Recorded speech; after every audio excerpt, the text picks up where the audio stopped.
Então, essa nossa mesa vai estar composta, ela é um pouquinho menor do que as outras, são 3 participantes, os 3 psiquiatras, que são, e a eles eu convido para compor aqui a mesa. Em primeiro, o Luiz Fernando Toffoli, que é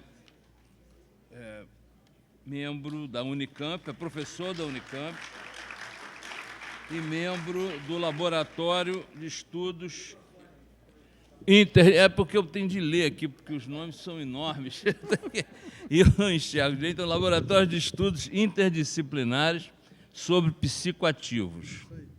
Toffoli, professor Toffoli. Quero chamar também o Marcelo Santa Cruz, psiquiatra. Santos. Qualquer troca de palavra vem pela minha catarata recém-operada, que ainda não se acostumou. Santos Cruz, psiquiatra do Programa de Estudos e Assistência ao Uso Indevido de Drogas, do IPUB da UFRJ. E, finalmente, a doutora Camila Magalhães Silveira, psiquiatra do Núcleo de Epidemiologia do Instituto de Psiquiatria da USP, da Faculdade de Medicina da USP. É isso? É isso. Tudo mais ou menos certo? Pessoal, eu queria só rapidamente me apresentar. Eu sou Antônio Ivo, muitos aqui não me conhecem. Eu estou coordenando o Centro de Estudos Estratégicos da Fiocruz, que é uma iniciativa da presidência recém-constituída e não tem um ano ainda, e com a finalidade, com foco em facilitar, potencializar, estimular, produzir subsídios para ampliar o diálogo da Fiocruz com a sociedade diretamente. Então, ela corresponde a uma definição de prioridade tomada recentemente e significa essa intensificação de diálogo. A Fiocruz, até agora, tem dado sempre uma contribuição na pesquisa, no ensino, e agora ela quer intensificar o diálogo direto com a sociedade. Já faz um pouco isso com as instituições, mas quer fazer diretamente com a sociedade. E é um prazer estar aqui, por isso nós estamos participando junto com a vice-presidência e com o Grupo de Álcool e Drogas e com vocês todos, que são as instituições que participam aqui, na perspectiva de estar dando uma contribuição e também na medida em que estamos tomando o Centro de Estudos, a Fiocruz, esse tema da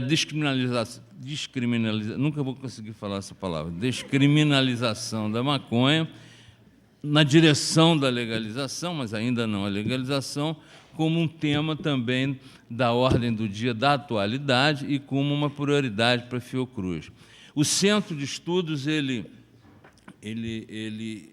trabalha com o conjunto do conhecimento gerado na Fiocruz e também nas instituições parceiras e procura detectar, ela não faz pesquisas primárias, mas trabalha com as pesquisas realizadas na Fiocruz, com essa produção em outras instituições, porque o foco, de fato, não é principalmente subsidiar o diálogo para a sociedade. Para isso, nós estamos lançando essa semana um blog que tem essa finalidade, que tem a finalidade também de intensificar. A Fiocruz já faz, digamos assim, uma publicação, o diálogo nas instituições e nos fóruns acadêmicos e revistas acadêmicas, mas agora vai procurar entrar mais intensamente naqueles, principalmente na blogosfera, que é onde se desenvolvem principalmente as redes sociais e, portanto, fomentar. Vamos estar também aprendendo nesse campo a falar diretamente para quem possa nos entender. Então, eu queria dizer isso e... Quem vai começar é Camila. Tá bom. Então, nós vamos iniciar agora. Eu só queria fazer... a gente, ao longo desses 3 dias, uma pesquisa que foi realizada pelo Centro, uma pesquisa com 3.000 pessoas sobre percepção sobre maconha e sobre o desafio da descriminalização, vai estar sendo apresentada em pedaços, ela está na íntegra no nosso blog. Eu convido a todos a consultar e conhecer essa pesquisa no blog CEE, Centro de Estudos Estratégicos.fiocruz.br. Ela está disponível na íntegra e também no resumo executivo. Mas eu queria, como uma provocação aqui para a mesa, só dar um exemplo. Eu estava aqui com uma fala mais longa, mas vou acelerar. Muitas coisas curiosas a pesquisa mostrou. Eu queria falar de uma delas como um desafio para vocês e também para todos os plenários. Houve uma pergunta em que se propunha ao respondente: você se considera suficientemente esclarecido, informado e esclarecido no debate sobre a legalização da maconha? Cerca de 90% responderam que não. A pergunta seguinte era: na hipótese de se avançar, o país avançar para esse processo de legalização, você seria favorável? E cerca de 90% respondeu que não. Então, isso é um desafio, não sei se perceberam bem. Ao mesmo tempo, uma significativa maioria se considera não suficientemente esclarecido e, ao mesmo tempo, ela respondia que não estaria favorável a um processo de legalização. Esse é um enigma, não é? Que tem muitas interpretações, muitas possibilidades. Eu queria homenagear aqui os nossos conferencistas com esse... Não que tenham de falar sobre isso, mas eu queria só deixar no ar. Então, está na apresentação do Toffoli. Então, vamos aguardar que ele já vai esclarecer tudo isso. Então, houve, por acordo, uma mudança de ordem. Então, quem vai iniciar? A fala que deve ser de 15 minutos, mais ou menos, por conta do avançado da hora, mas pode ser um pouquinho, 21, 22, coisa assim. A doutora Camila Magalhães Silveira. Então, por favor, doutora Camila. Será que não tem como apagar a luz aqui de frente? É possível apagar a luz para poder ficar mais visível? Alô, oi. Bom, boa tarde a todos. Agradeço, Emerge e Fiocruz, a oportunidade de estar aqui. Super interessante o debate que está havendo aqui hoje e a programação para os próximos dias. Bom, então eu abro agora as mesas a respeito das questões da maconha e da saúde, mitos e evidências. Mas a minha fala ela vai se ater mais a evidências.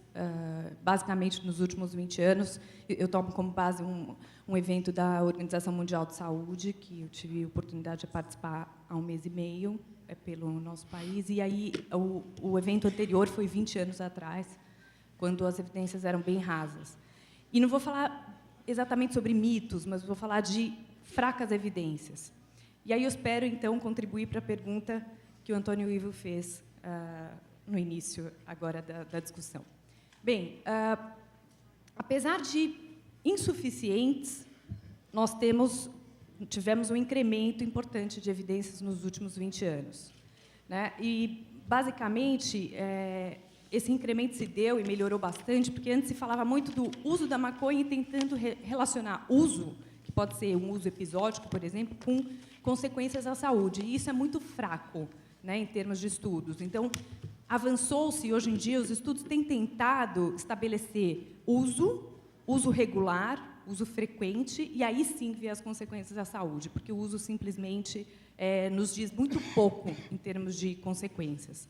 Além disso, tiveram estudos longitudinais, que hoje já estão com 28 anos, aí, ou seja, acompanhando a população desde o nascimento, e na Nova Zelândia, tem muitos dados que, quando usam dados de coorte, que a gente fala, né, que vê o indivíduo ao longo do tempo, usam esses dois estudos que são bem falados a respeito da maconha, que é o do Christchurch e da Needham. Estudos com amostras representativas, e os mais fortes vêm da Austrália, Europa, Reino Unido e Estados Unidos. Então, as evidências brasileiras ainda são bem escassas e insuficientes e tomam ainda como base muitos dos estudos provenientes dessa literatura. Houve um aumento de estudos levando em consideração efeitos confundidores, porque a maconha precisa ser vista isoladamente nos estudos, mas muitos indivíduos fazem uso, muitos não, mas há indivíduos que fazem uso combinado ou fazem uso de outras drogas, e aí os achados ficam comprometidos. E agora tem tido estudos iniciais sobre a exposição a doses maiores de THC, porque veio aumentando ao longo do tempo, e se há um efeito dose-resposta. Bem, em termos gerais, as prevalências ao longo do mundo variam bastante, sendo que a prevalência na vida da população em geral, ela é maior na parte central e ocidental da África, Estados Unidos e Oceania. Entre jovens, varia muito, mas é a população que mais usa. Então, os estudos também devem levar em consideração o uso da maconha em jovens e na população geral, já que há determinadas populações que 60% teve exposto, da população jovem foi exposta ao uso da maconha. E essas prevalências de uso da maconha mais ou menos acompanham os países anteriores que eu disse a vocês. No Brasil, assim como no mundo, é a substância ilegal mais usada, mas a nossa prevalência ainda é muito baixa, né? Ou seja, em torno de 2,5% da população fazendo uso no ano anterior, quando ela é perguntada, no último ano, né, você usou maconha? Bem inferior aos Estados Unidos, que é em torno de 12%, Espanha, França. E, geralmente, aqueles que mais utilizam são homens jovens, solteiros, fora do mercado de trabalho, morando nos grandes centros urbanos. E esses correlatos são bastante semelhantes com outros países do mundo. Ao contrário do que sempre se fala, está havendo um aumento do uso. Esse aumento é bastante discreto, mas a professora Carline fez 2 levantamentos e viu que o uso na vida ia de 7% para 9%. Nos últimos 12 meses, quando pergunta no último ano, o consumo parece ter aumentado, mas é quase insignificante em termos de aumento. E, inclusive, quando nós fomos fazer uma revisão recente na literatura entre jovens, porque muito a mídia fala, né, do aumento do consumo entre jovens, parece estar havendo uma diminuição do uso, do relato de uso, né? Então, entre universitários, o uso no último mês passou, num período de 15 anos, de 15% para 12%, e no ensino médio, de 4,6% para 3,7%. Aí, reparem que entre jovens é maior, obviamente, do que na população geral, conforme eu disse anteriormente. Então, o cenário atual brasileiro é um baixo uso, né? Mas, como foi dito hoje de manhã, a política ela é universal e ela proíbe o uso, ao invés de intervenções que são focadas em riscos e danos específicos. Isso é importante porque, como no último ano houve um aumento das prisões por tráfico, e 1/3 delas era por porte de maconha, grande parte dessas prisões os indivíduos estavam portando menos de 100 gramas. Então, a abordagem política do uso da maconha, como que a saúde também pode contribuir em termos de políticas públicas, deve levar em consideração evidências. Assim como o álcool, por exemplo, que quando foca em acidentes de trânsito, pensa que uma política tem de ser direcionada, por exemplo, para a questão do trânsito, porque o álcool pode aumentar os acidentes. Então, a maconha, a gente vai ver adiante se tem que, por exemplo, ter uma resolução nesse sentido também. E também ferramentas de intervenção devem ser seletiva, focar em comportamentos relevantes e serem basadas em evidências. Por isso, o nosso papel no Instituto de Psiquiatria, num grupo que tem olhado mais para a questão da maconha, é buscar esses dados na população em geral e tentar contribuir de alguma forma para essas discussões. O que a gente sabe das revisões é que o início do uso da maconha, ele geralmente é no meio final da adolescência, mais comum, próximo aos 20 anos. Geralmente é um uso intermitente, tempo limitado, as pessoas, na maior parte delas, param de fazer uso da maconha. Aproximadamente 10% dos usuários tornam-se usuários diários e de 20% a 30% tornam-se usuários semanais. Há um declínio importante entre os 25 e 30 anos. E, em relação aos riscos de dependência, havia dúvidas no passado se maconha produz dependência. Os estudos mostraram que sim, em parcelas diminutas também, em termos dos usuários, pelo menos no Brasil, no estudo que nós fizemos na região metropolitana de São Paulo, a prevalência é de 0,5% entre os usuários no último ano. Agora, 15% daqueles que iniciam na adolescência, precoce, antes dos 15 anos, tem uma chance para desenvolver dependência, isso aumenta de 35% a 50% dos usuários, aqueles que fazem o uso diário, e não há evidência de aumento nas prevalências gerais. Mas o que a gente deve prestar atenção é que aumenta a chance de dependência na medida que o usuário é mais frequente e começa com uma idade mais precoce. Então, quais são as evidências hoje em dia mais relevantes? Que o prejuízo está mais associado ao uso crônico, e o uso crônico entende-se nos estudos como uso diário ou quase diário. A idade de início precoce, antes dos 15 anos, está mais relacionado com prejuízos cognitivos, como prejuízo na atenção, memória, no funcionamento executivo, na tomada de decisões. A dependência, então, como foi dito, ela existe, porém, ela é mais relevante para os padrões pesados e não para aqueles indivíduos que fazem uso que eles chamam moderado, leve ou esporádico.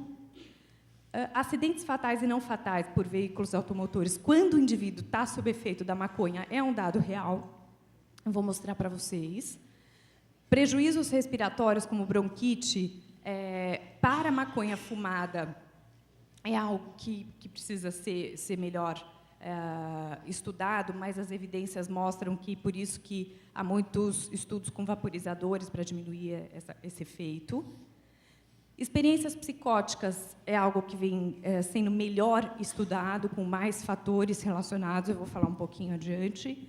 E outras questões, como se o usuário de maconha está mais exposto ao uso de drogas ilegais, ou prejuízo educacional, ou outros prejuízos de saúde mental, como ansiedade, depressão, TAB e suicídio, são ainda pouco conhecidos, mas há evidências que eu vou mostrar para vocês mais fracas. Então, o que a gente precisa levar em consideração é que, em termos de saúde pública, apesar de relevantes, obviamente, são muito menores que o impacto causado pelo uso do álcool e do tabaco. Esse estudo é interessante, ele está sendo replicado por nós agora no Brasil, para mostrar que, ainda entre os indivíduos que fazem uso da maconha, quando eles são categorizados, quer dizer, agrupados por uma técnica de análise que é sofisticada, que a gente chama de análise de classe latente, a gente identifica grupos distintos de usuários dentre os usuários da maconha.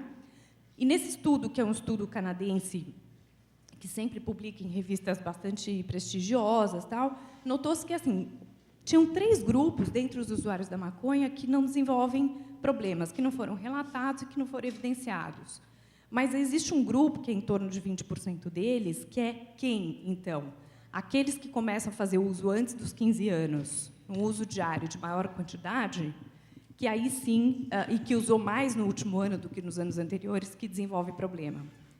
Nos outros grupos, quer dizer, iniciar com uma idade mais tardia, 17, 21 anos, fazer o uso ocasional até 1 a 14 dias no último mês, e sem aumentar a quantidade em correlação a anos anteriores, são grupos menos expostos a problemas e que não referiram problemas. A gente vai ver se no Brasil esses achados também, se nós encontramos, e essas análises já estão, inclusive, prontas. Aqui, em relação à evidência para acidentes, dirigir sob a influência da maconha, assim como qualquer outra substância psicoativa, é algo bastante inadequado, né? Isso porque aumenta, sim, a chance, isso por conta do efeito momentâneo cognitivo, aumenta bastante a chance de prejuízo e acidentes graves. E aí uma amostra com 3.000 estudos, fazendo uma meta-análise, encontrou, então, esse risco 2 vezes maior, que é essa curva que está aí para o lado próximo ao número 2.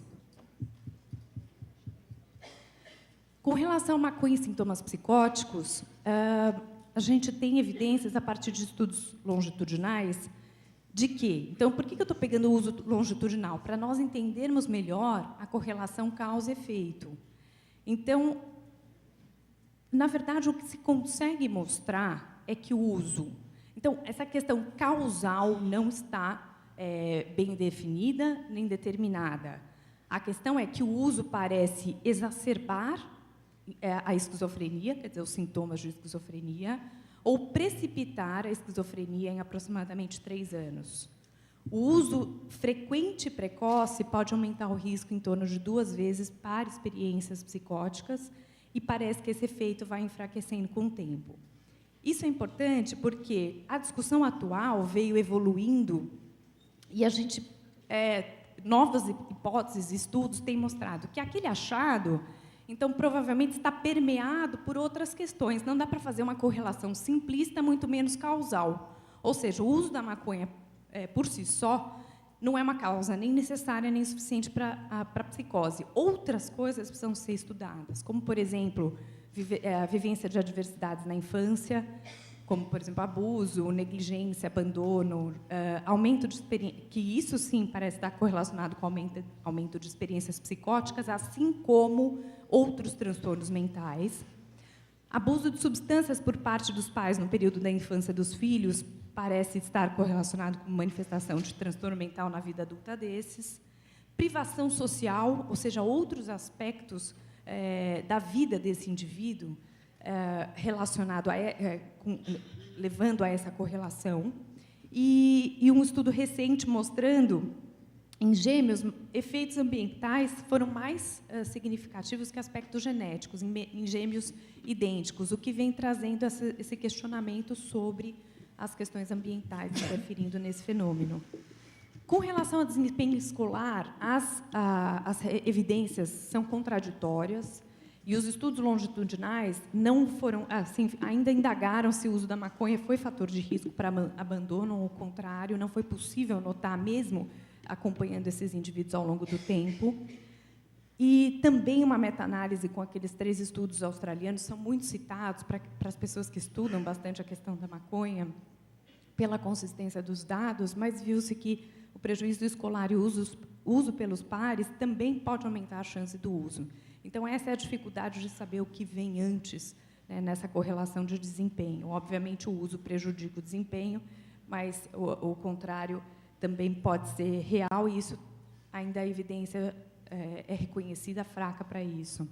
A mesma com relação a câncer de pulmão e maconha, porque há poucos dados e parece que os estudos que são referidos na literatura mostrava que o indivíduo fazia um uso da maconha fumada e eles ponderam uma questão de uma interação, de um efeito confundidor, que é o uso do tabaco conjuntamente com o uso da maconha.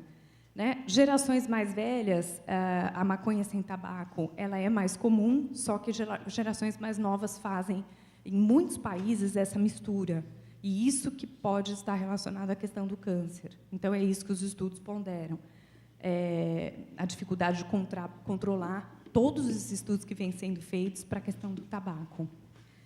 Aqui, uma revisão para a questão do cannabis e a depressão, que leva em consideração muitos estudos, e o que a gente nota também é que encontrou-se, a partir dessa revisão, uma correlação de risco discreta para quem é usuário. Então, de uma vez o risco, uma vez e 1,1, quer dizer, bem discreto, seria um risco aumentado para a depressão, mas o efeito parece estar associado naquele que é usuário crônico, que aí o risco é um pouco maior, de 1,6.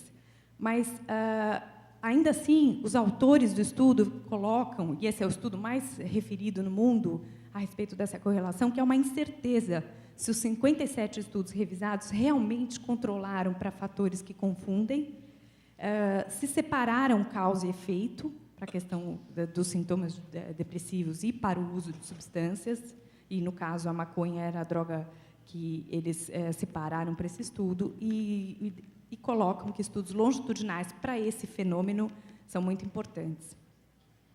Com relação a outros transtornos mentais, e as maiores prevalências de uso de maconha são para transtorno afetivo bipolar e ansiedade, também os estudos mostram que causa e efeito não são claros. A maior parte são estudos transversais, frequentes em populações clínicas, ou seja, estudos mais limitados, porque você não está olhando para o fenômeno na população em geral, mas para uma amostra enviesada, doente. poucos estudos longitudinais, então tem um controle bastante limitado para fatores confundidores, e ainda permanece aquela hipótese de automedicação, quer dizer, muitos indivíduos com esse transtorno, será que não estariam fazendo uso da maconha para abrandar ou ansiedade ou a fase de mania, ou de depressão também. Aqui são os estudos brasileiros que falam, tem muito poucos que falam de impacto no embrião e no feto, mas o que se nota é que existe uma prevalência mais ou menos de 4% de uso da maconha em meninas jovens, mesmo em gravidez avançada, e elas não referem esse uso, mas que muitas depois, estudos mais qualitativos vão ver, desconhecem que, durante a gravidez, talvez, então, o uso da maconha pudesse ser problemático. O que estudos mostram em recém-nascidos é que tem um fator imediato, quer dizer, um prejuízo imediato, que, então, é uma porcentagem mais ou menos de 4%, também 4,5% dos recém-nascidos expostos, tem uma piora de um desempenho neurocomportamental assim que nascem, né? Esse é um fenômeno que também norteia políticas em termos de se há uma legalização e deveria se pensar, então, quem você protege, né? Jovens que fazem uso início precoce na vida, uso regular, mulheres grávidas, assim como para outras substâncias. Aqui são estudos que têm mostrado que tem havido um aumento na média de THC da maconha no mundo, e essa curva não se sabe ainda se ela está repercutindo em termos de prejuízos na vida. Então, tem uma discussão bastante recente. Eu estou trazendo vários pontos de interrogação, porque isso é o que está sendo publicado, e a gente mostrando que muita coisa, até do que é um ponto de interrogação, é porque antigamente era dito como é prejudicial, causa depressão, causa isso, e aí agora a corrente é um pouco contrária, quer dizer, acho que não. Então, esse cuidado está sendo um pouco maior, né? Então, tem muitos efeitos confundidores aí na relação dos padrões de uso. Precisa levar em consideração a iniciação precoce e uso pesado, e não só a porcentagem de THC na maconha. Mas, para quem é usuário ocasional, não se sabe qual que é o efeito, se, de repente, só poderia até, tendo mais THC, aumentar mais a descontinuação, quer dizer, as pessoas, às vezes, nem se sentem confortáveis e não usam mais, ou aumentaria taxas de acidentes, ou, por outro lado, para usuários regulares, será que teria menor risco, porque a pessoa titula mais o THC, ou aumenta mais o risco de dependência entre usuários precoces, né? Teriam mais sintomas psicóticos ou teriam mais prejuízos cognitivos? Não há resposta para isso ainda, porque esses estudos são, de fato, recentes, né? No último ano que vem se questionando mais isso. Em termos de evidências e políticas públicas, então, problemas de saúde pública decorrente do uso da maconha são bastante limitados se comparados ao álcool e tabaco. Os dados epidemiológicos sugerem que os problemas de saúde que eu acabo de descrever somente se manifestam, então, em uma parcela relativamente pequena dos usuários. Ainda assim, como eu disse, há diferentes padrões de uso entre os usuários. E as análises têm sugerido, basicamente, que as características, então, relacionadas ao prejuízo são a frequência de uso, se é diário ou mais, se o uso é crônico e se a idade de início é precoce. Então, o que a gente tem visto como limitação é isso, que precisam de estudos que considerem mais o padrão de consumo. O uso crônico da maconha combinado com outras drogas é um efeito confundidor e precisa ser separado, porque é injusto comparar a maconha aí com outras substâncias que têm provado outro tipo de desfecho. Envolvimento de aspectos genéticos, interação com questões ambientais, também precisam ser levados em consideração, e esses estudos são recentes hoje em dia. Verificar a duração dos efeitos, porque tem-se questionado se a exposição intraútero, por exemplo, levariam a prejuízos na vida, ou prejuízo na adolescência, ou se elas se estenderiam para a vida adulta. Parece que não. Os estudos mostram que são efeitos mais imediatos mesmo, mas é algo que precisaria de um estudo que acompanhe os indivíduos ao longo da vida para ver se é uma repercussão que vai ao longo do tempo. E teorias causais caíram por terra em relação à maconha e psicose e outras questões precisam ser levadas em consideração. Perguntas ainda sem resposta, em termos de maconha e esquizofrenia, tem uma publicação do British Medical Journal para manejo de maconha em usuários de cannabis, e eles levantam que as questões sem resposta, além dessas que eu disse, na verdade, elas não são exatamente sem resposta, mas para fazer a gente pensar e nortear os estudos que vão vir daqui para frente. Mas qual, então, seria a associação entre o uso da maconha e o desenvolvimento da esquizofrenia? Quer dizer, aquele maior risco para aqueles que já são predispostos. Como a maior potência da maconha afetaria os riscos físicos e psicológicos e a população como um todo? Qual é o grau de recuperação cognitiva que se tem da abstinência prolongada? E qual é o mecanismo neurobiológico relacionado aos sintomas de abstinência? Essas são... Eu deixei mais questões do que respostas, mas a questão é evidência mesmo que nós temos hoje em dia e que se mostram mais consistentes é que tudo aquilo que se dizia num cenário negativo hoje aponta para a idade de início precoce, né? Risco de acidente se o indivíduo está sob o efeito da maconha, e a questão básica das mulheres grávidas, que isso já deveria ser, por um senso comum, um preceito que a gente tomaria em consideração de que qualquer substância psicoativa, remédios e tudo mais deveriam ser evitados durante a gravidez.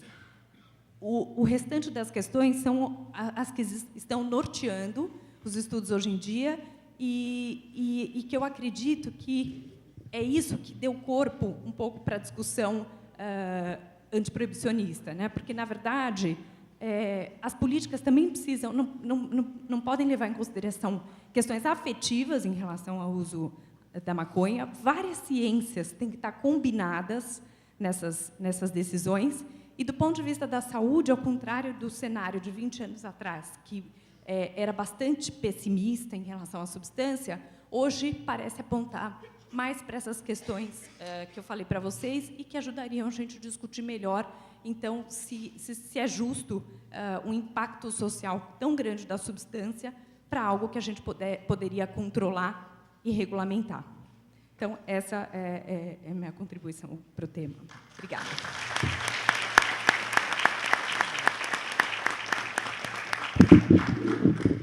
Obrigado, Camila. O próximo é o Dr. Toffoli.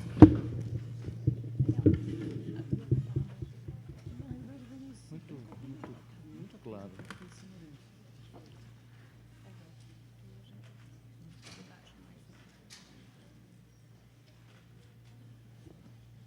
Olá. Boa noite aos sobreviventes dessa maratona. Maratonha, né? Que nem a outra lá que a gente fez na Unicamp. Uma segunda maratonha. A segunda, para mim, em 2 semanas, então estou muito animado, de qualquer maneira, da gente ter 2 eventos em 2 centros de produção de conhecimento importantes, como a Unicamp e como a Fiocruz, em parceria com a Emerge, tendo o nome maconha, né? Não está cannabis. A gente está usando o nome que é conhecido na rua. Eu acho isso uma coisa muito importante. Será que isso teria acontecido há um tempo atrás? Na Unicamp eu posso dizer com certeza que não.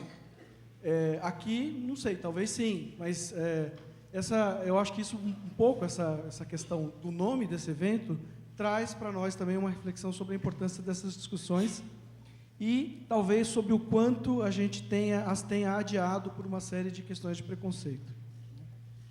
Bom, evidentemente, né, que a gente fez algum grau de combinação aqui, nós 3 psiquiatras, em relação a essa apresentação. Algum grau de sobreposição a gente vai ter. Eu vou tentar trazer mais onde eu acho que são elementos que, de certa forma, a Camila já trouxe pontos importantes dentro da literatura psiquiátrica, já abordados, que precisam de aprofundamento, né? Algumas coisas aí onde a maconha é uma espécie de novo ovo, né? Primeiro faz mal, depois não faz, depois faz bem também, faz bem e mal, depende de quem usa, como é que está a genética. É uma série de questões que a gente precisa se colocar, não são questões simples. né? E eu vou trazer um pouco algumas ideias que eu acho que, principalmente no final, que a medicina, né, e aí a Fiocruz como um centro de formação, não só, né, de saúde em si, no sentido mais clássico, mas também um maior polo de conhecimento, de produção de conhecimento sobre os determinantes sociais da saúde no país, quiçá, né, provavelmente, né, a questão da interface que a gente deveria ter nas discussões de saúde, né, especialmente saúde pública, em relação ao universo social no que tange a maconha. Então, bom, desnecessário dizer, né, nós estamos falando de uma planta que vocês...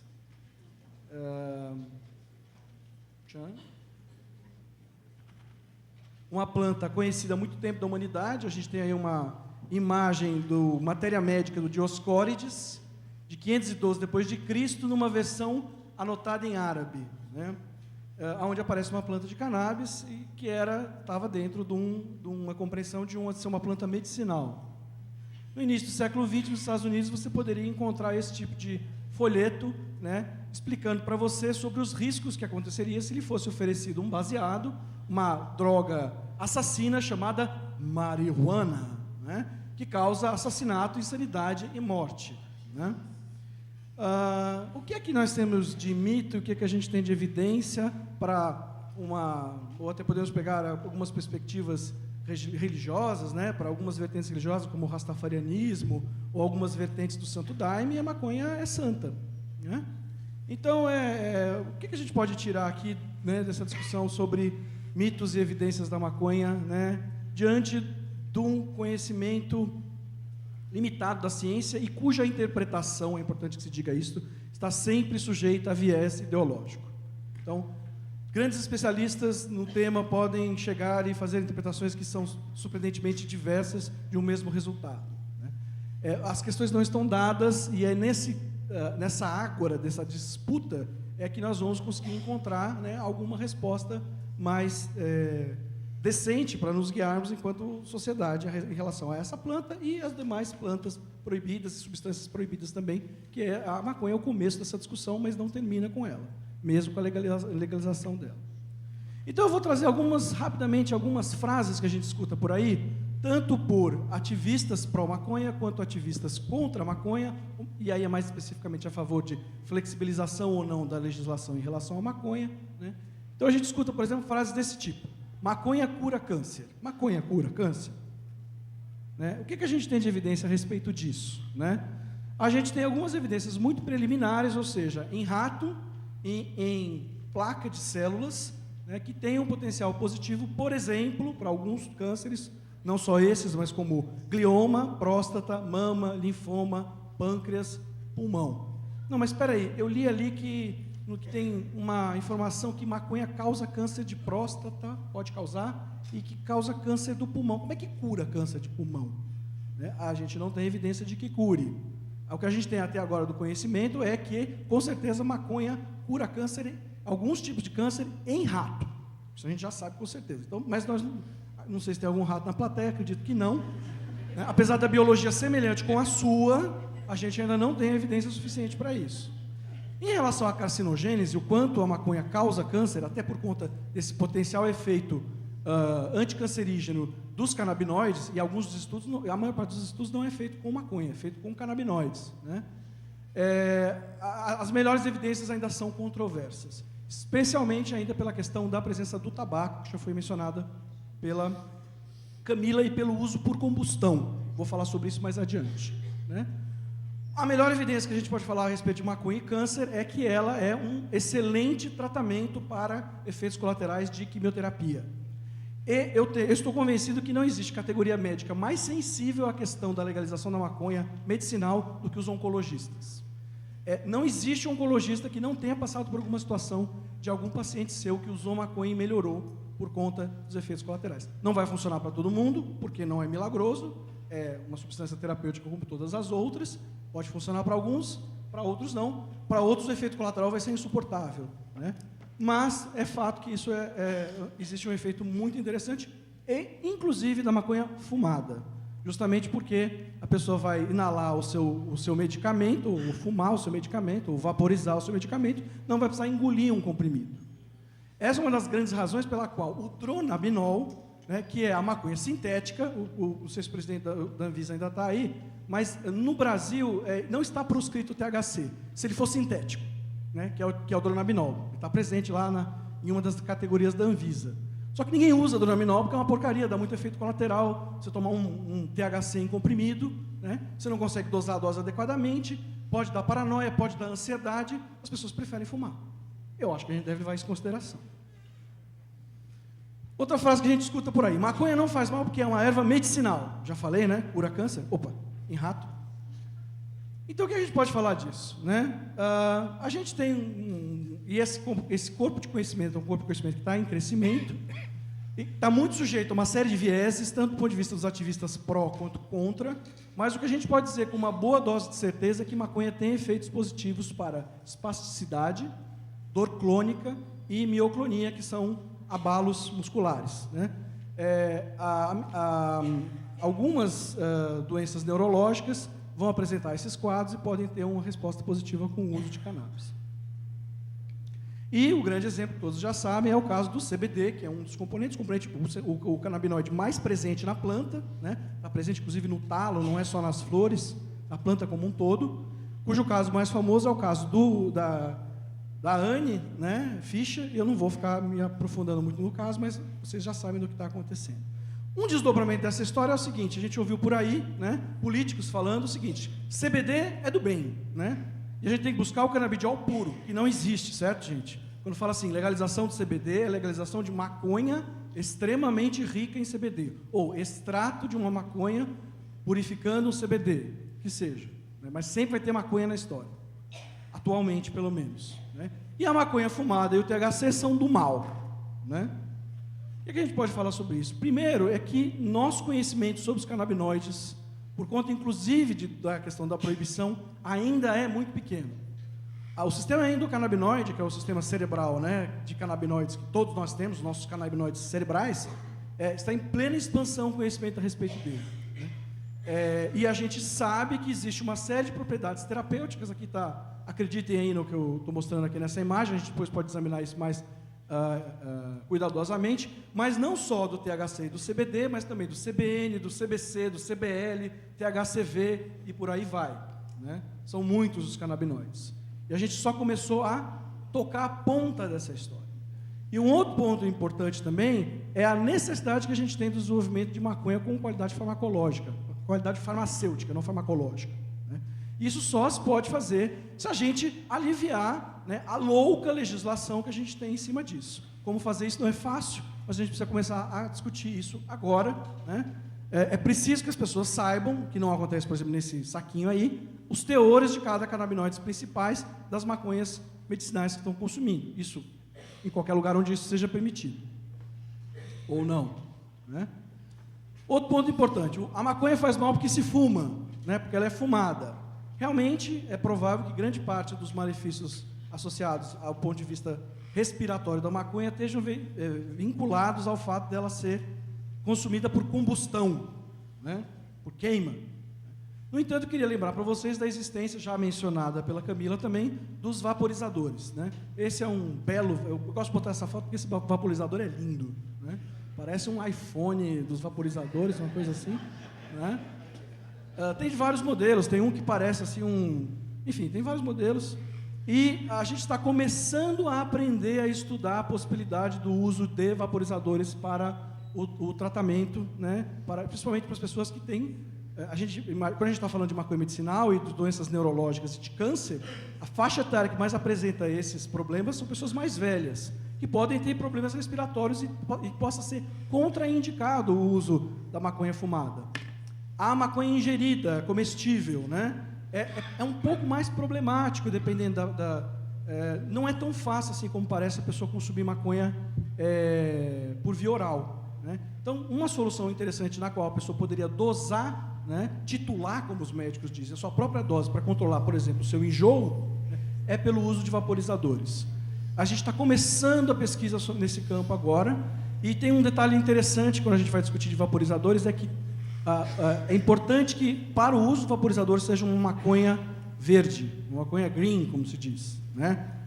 Existe a possibilidade que maconha de rua, o velho, né, conhecido prensado paraguaio, possa ter uma emissão de, por exemplo, amônia, que seja prejudicial. Vai ser menos prejudicial do que o da combustão, pelos parcos estudos indicam. Ainda assim, isso precisa ser controlado. Então, a questão dos vaporizadores, a questão da maconha medicinal, exige, né, necessariamente nos traz para uma discussão sobre controle de qualidade deste produto farmacêutico.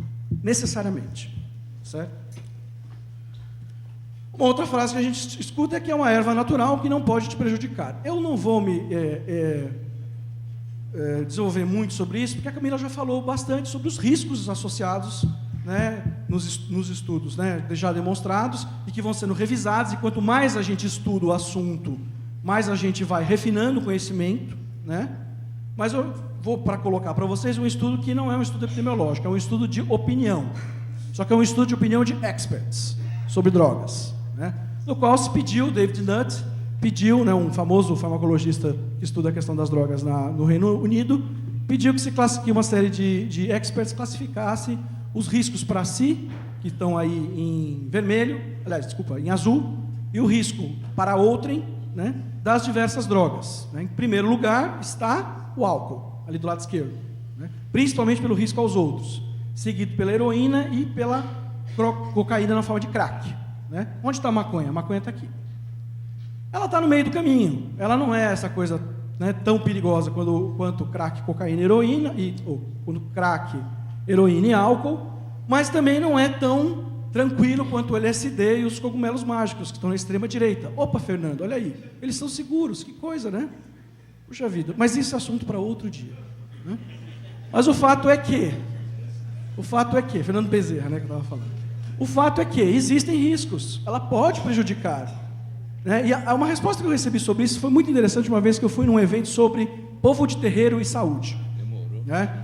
Lá pela metade da história, a mãe de santo falou que quando ela tinha dor de dente, a avó dela colocava liamba no dente dela. Liamba é maconha, cannabis sativa. Aí eu aproveitei a deixa, né? Mas, a senhora falou isso, tal, como é que é esse negócio aí no candomblé de proibir uma planta? Ela falou assim, no candomblé não tem isso de proibição, não.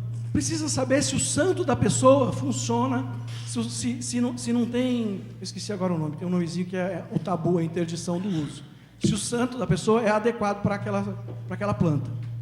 Eu vou correr o risco de fazer uma metáfora que os antropólogos não vão gostar, alguns podem me puxar a orelha, de entender que isso pode ser entendido como que nada é para todo mundo. As pessoas vão ter particularidades para as quais pode funcionar ou não. Então, maconha pode prejudicar algumas pessoas, sim, a gente precisa ter consciência disso, né? Não é o demônio da droga lá, a droga assassina colocada naquele folheto norte-americano, mas não é uma coisa absolutamente inerte que não pode causar mal algum, né? Afinal de contas, o ovo pode causar mal também. Outra coisa que se fala, legalizar a maconha vai aumentar o consumo. Essa é complicada de responder. Essa não tem resposta, não, né? Não dá para dizer. Por exemplo, vou mostrar alguns estudos, 3 estudos, rapidinho. 3 gráficos, na verdade. Esse é um estudo de 2013, na qual se comparou as políticas de drogas para abordar os estilos de políticas de drogas, basicamente a questão da descriminalização para porte e a frequência de uso em 2002 e 2004. Em geral, o que a gente encontrou, né, o que esse estudo encontrou, é que nos países onde havia maior flexibilização, existia um consumo de jovens menor. Isso é uma coisa boa, né, se a gente levar em consideração que provavelmente essa é a grande população sob risco dos malefícios da maconha, certo? Esse dado é um dado interessante, especialmente quando a gente vê Portugal, no seu processo de descriminalização de todas as drogas, né, houve uma queda nesse consumo. Mas, por exemplo, se você olhar a Suécia, que é um país extremamente proibicionista, não flexibiliza nada, prende o usuário, é baixo o consumo também, por adolescentes especificamente. E na Espanha, que tem uma política também tolerante, vamos dizer assim, o consumo aumentou, e o consumo é bem alto, né? Então, só dizer que é o status de criminalização ou descriminalização vai fazer necessariamente aumentar ou abaixar, isto é uma simplificação. O Julio Calçada já falou um pouco sobre isso nas respostas às perguntas da conferência dele. Esse é um outro estudo feito na Austrália, onde se tentou adivinhar, imaginar qual seria o efeito, né, do aumento do consumo de cannabis, segundo as faixas etárias, a partir de um processo de descriminalização do porte, né? E aí, nesse estudo, diferente do estudo de Vuolo, o que a gente encontra é que, pelos dados disponíveis na Austrália, a partir de 2 estudos transversais, a população, principalmente sobre o risco do aumento do consumo, são os mais jovens, justamente aqueles sob maior risco, né? Então, não há resposta fácil para isso. Uma outra resposta interessante é sobre um estudo agora que acabou de sair de 2015, o Julio mencionou esse estudo, no qual, vocês notam, em vermelho são os estados americanos que têm maconha medicinal, ou seja, tem o uso mais popularizado de maconha, né, dentro desse contexto. E as bolinhas azuis são os que não têm leis de maconha medicinal. Vocês vão ver que e aí o 8º ano, o 10º ano e o 12º ano, né, são os diversos estudantes. E os diversos anos. Você vê que, principalmente no 10º ano e no 12º ano, os estados onde tem maconha medicinal, tempo esgotado. Bom, vocês vão ter que acreditar no que eu vou ter que dizer para vocês. Esse estudo demonstrou que as leis de maconha medicinal não fizeram aumentar o consumo. Onde já era alto, continuou alto, onde já era baixo, continuou baixo. Não houve influência da mudança a partir dessas leis. Maconha causa esquizofrenia?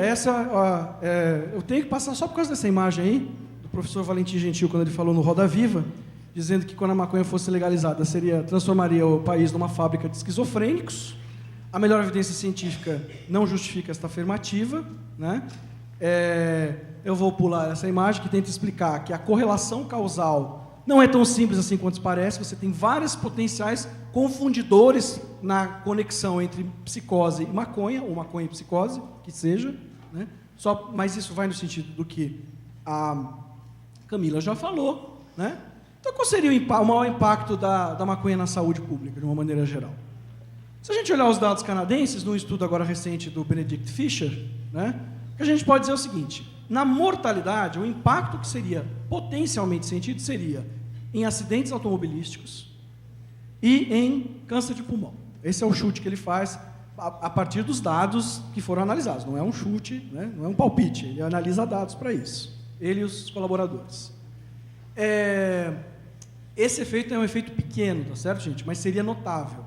Em termos de adoecimento, de morbidade, né? Acidentes de trânsito e os transtornos associados ao uso, né? Considerando que aumentaria o uso se isso acontecesse no Canadá. Ele reforça que o impacto do efeito da psicose, pelos modelos estatísticos que ele utilizou, seria muito pequeno. Mas aqui não é o Canadá, né? Então, assim, o Brasil não está preparado para a legalização da cannabis. É isso que a gente escuta dizer aqui, à torta à direita, né? Se fosse o Canadá, tudo bem, mas o Brasil não está preparado. Vamos ver para o que o Brasil está preparado. O Brasil, né, no momento que tem acontecido com ele, é um aumento do encarceramento, como já foi mencionado aqui, esses dados já estão desatualizados. Esse percentual de pessoas presas por tráfico de drogas de 24% já subiu para 26% ou 27%, depois o Maurício Fiore me corrige. E essa é uma questão importante. Essa é uma questão deste país, como o Leon já trouxe na fala dele também, né? A questão do crescimento da população prisional, né? Isto é o que está acontecendo aqui, não está acontecendo no Canadá. A gente tem vários dados que já foram mencionados, né, sobre a importância, o número de pessoas que foram presas com maconha, a quantidade de maconha que elas foram presas, né? 42% no estudo da Luciana Boatê foram presos com até 100 gramas. No estudo do Viva Rio, 68% dos presos por tráfico de maconha foram pegos com menos de 100 gramas. E essas pessoas estão presas. Qual será o impacto para a saúde delas? Qual será o impacto para a nossa saúde depois que essas pessoas receberem o treinamento, né, do crime organizado lá dentro das prisões, né? Acho que são questões que a gente precisa levantar. Qual o impacto do encarceramento na psicose? Tem zilhares de estudos sobre maconha associada à psicose. Pouquíssimos estudos que tentem investigar a influência de uma pessoa ser presa e ela se tornar louca, né? Um dado que a gente tem disponível, um estudo bem recente, dá conta de que 3% das pessoas presas, né, num período de um mês, né, ou na primeira semana, em uma semana, né, desenvolveram sintomas psicóticos. Isso daria em torno de 300 em 100 mil. Eu vou fazer um acolchambramento epidemiológico, isso não vale, tá certo? Mas só para a gente ter uma ideia do tamanho da dimensão da coisa, se fosse extrapolado para a incidência de psicose na população geral, isso é 10 vezes a incidência esperada de psicose na população geral. Né? Em um ano. Em uma semana, é 10 vezes o que seria esperado em um ano, nas pessoas que são presas. Por que a gente não investiga isso? E aí, eu acho que tem... esse momento que nós estamos, esse seminário, ele vem numa discussão de uma série de iniciativas que estão pretendendo fazer uma rediscussão de como é que isso está sendo visto, né, e de que novos paradigmas, novos olhares precisam ser lançados na hora que a gente fala sobre a cannabis, sobre a maconha, sobre a liamba, sobre o que vocês quiserem chamar. Né? E aí eu arriscaria, sabe, doutor Antônio Ivo, um palpite para dizer por que as pessoas estão desinformadas e têm medo ao mesmo tempo. E eu acho que esse é um assunto que precisava ser estudado seriamente nesse país, que é a influência de programas como esse aqui. Eu bati foto aí, aqui do lado, né, numa das ruas colaterais, eu estava vindo, eu não resisti, está ali, ó, 1º de julho, não me deixa mentir, né, a propaganda do Cidade Alerta Rio. Qual o impacto desse tipo de droga altamente nociva nas nossas mentes? E a gente não pode controlar porque é censura, né? Eu acho que vale a pena a gente parar para pensar sobre isso.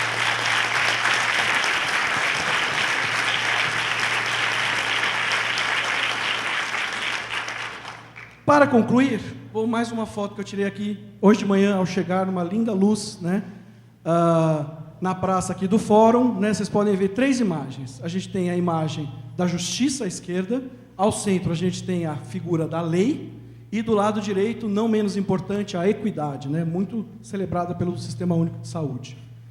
E aí eu fui dar uma olhadinha no que estava escrito, falei, é Moisés? Será Moisés? O que está escrito nas placas da lei ali de Moisés? Né? E aí eu descobri, né, que tinha 3 mandamentos, que eu acho que a gente podia ir para casa com esses 3 mandamentos hoje. Né? E também para a gente pensar nessas questões sobre maconha, sobre o medo e sobre um monte de coisa que a gente está discutindo hoje o dia inteiro. Né? Os 3 mandamentos eram amar, amar e amar. Obrigado.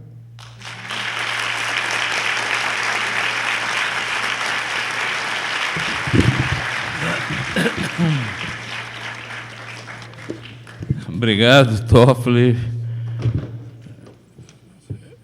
Agora o Marcelo Santos Cruz.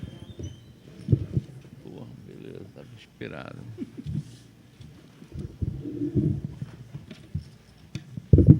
Bom, boa tarde. Quero agradecer o convite. E vai ser difícil depois de 2 apresentações, né, tão boas. E é interessante que as apresentações são muito complementares, como vocês vão ver aqui.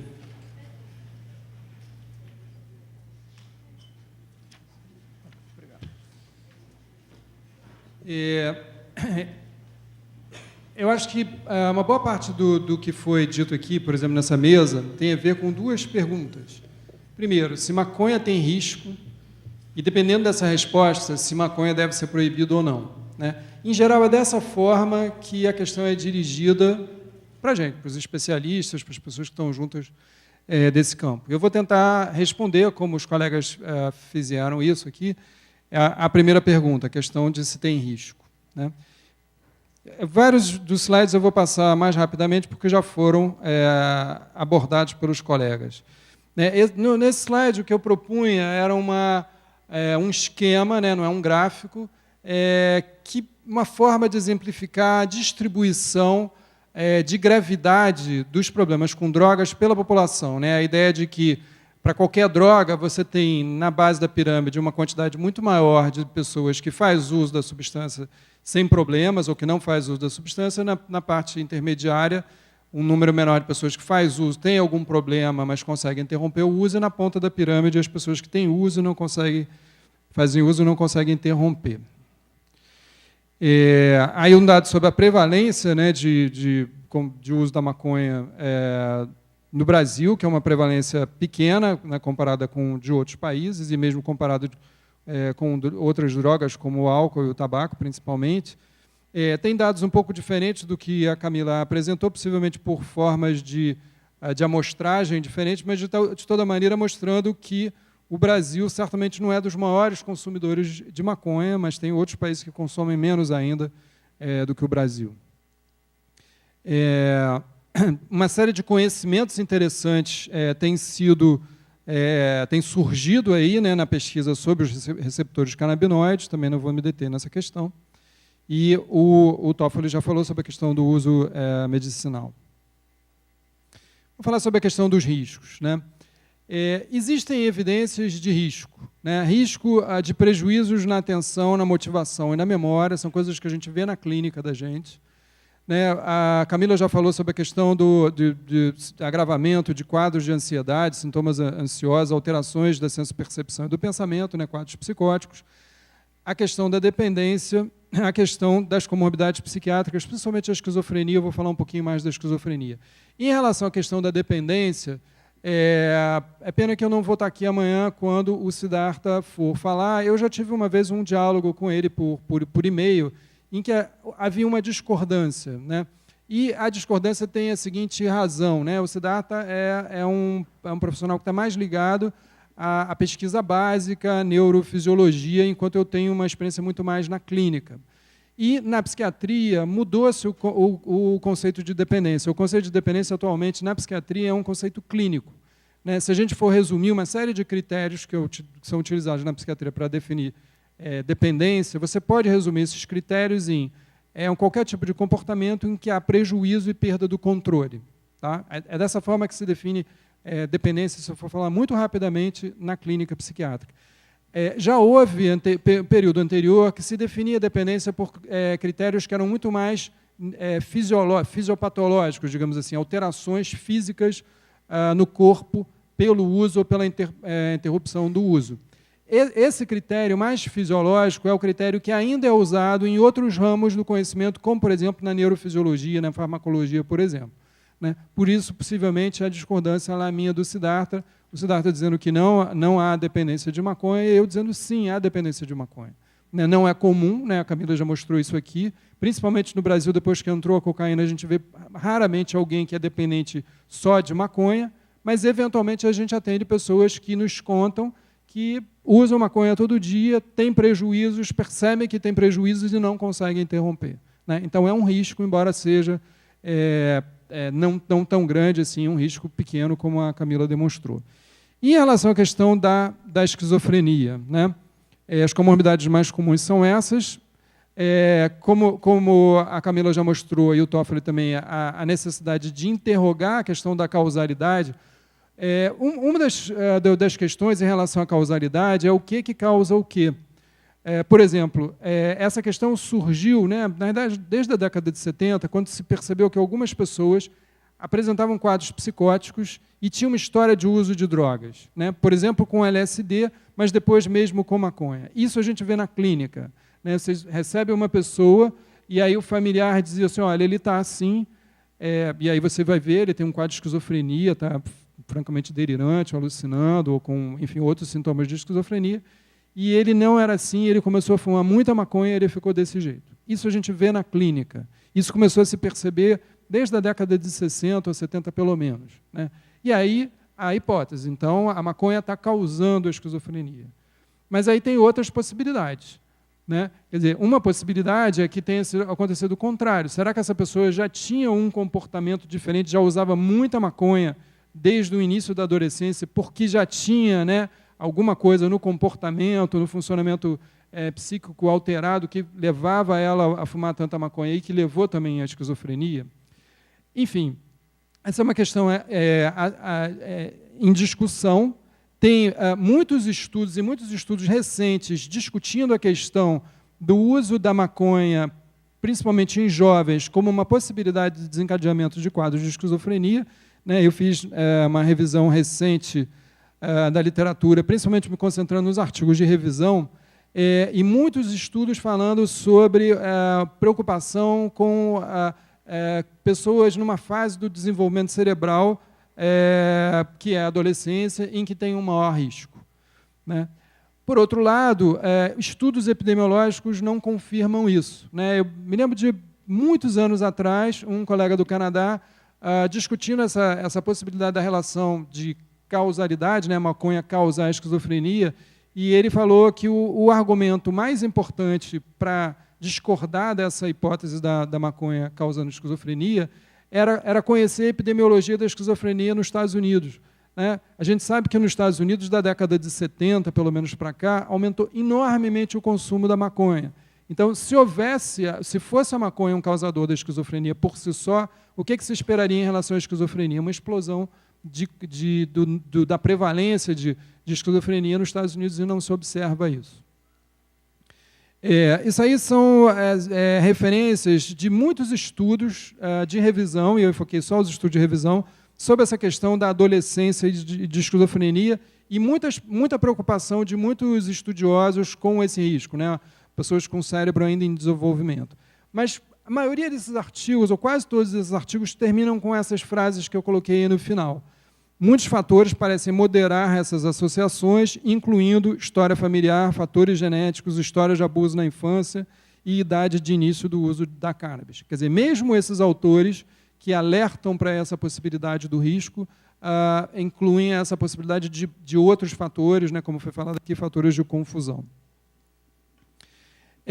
Um outro estudo epidemiológico mais recente, né, que estuda a carga global das doenças, eles fizeram uma revisão de estudos de carga global, que é um estudo grande da Organização Mundial de Saúde, no mundo inteiro, e eles concluem dessa forma: nossas estimativas sugerem que o uso da cannabis como fator de risco para a esquizofrenia não é uma contribuição importante para a carga de doença em nível populacional.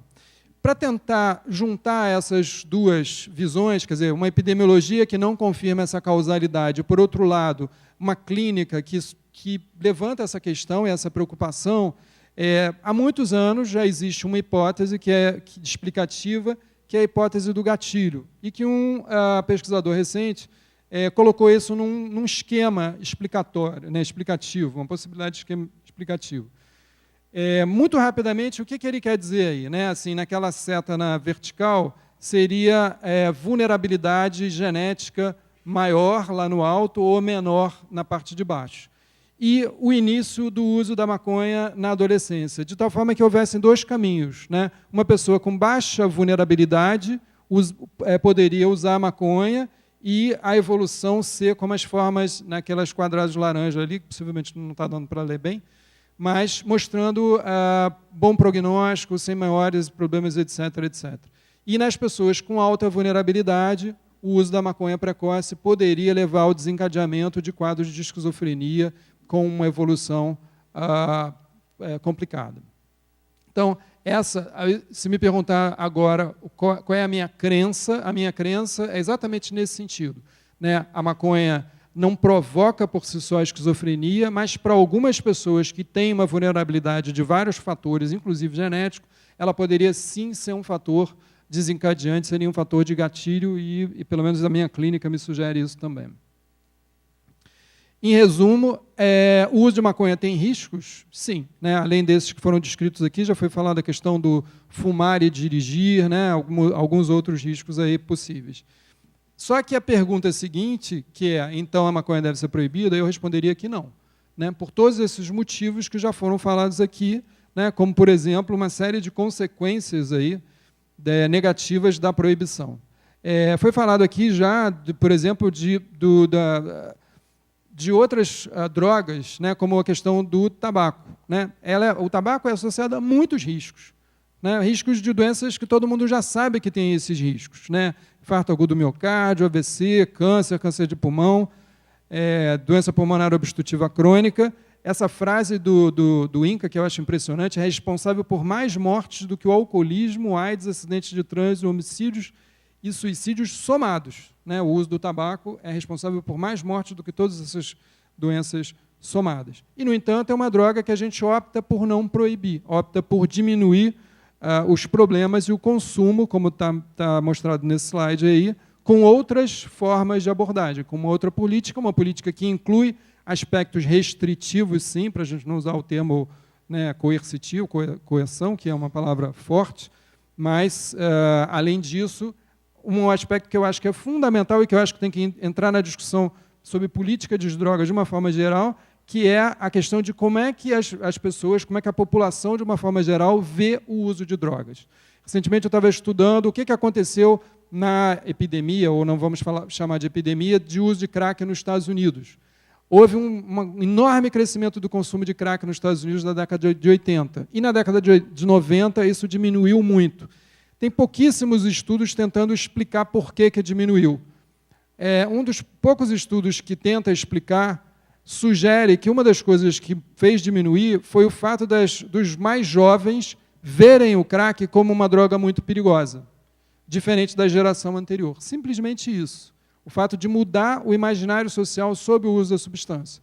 Eu acho que foi isso que aconteceu também em relação ao tabaco, né? Então, eu acho que isso é uma questão central na política para qualquer uma das drogas, né? Vou juntar a minha fala com aquela imagem última que o Toffoli colocou, né? A mídia tinha que estar aqui, né? É muito importante o nosso diálogo com a mídia, né? A mídia faz a cabeça das pessoas em relação às drogas.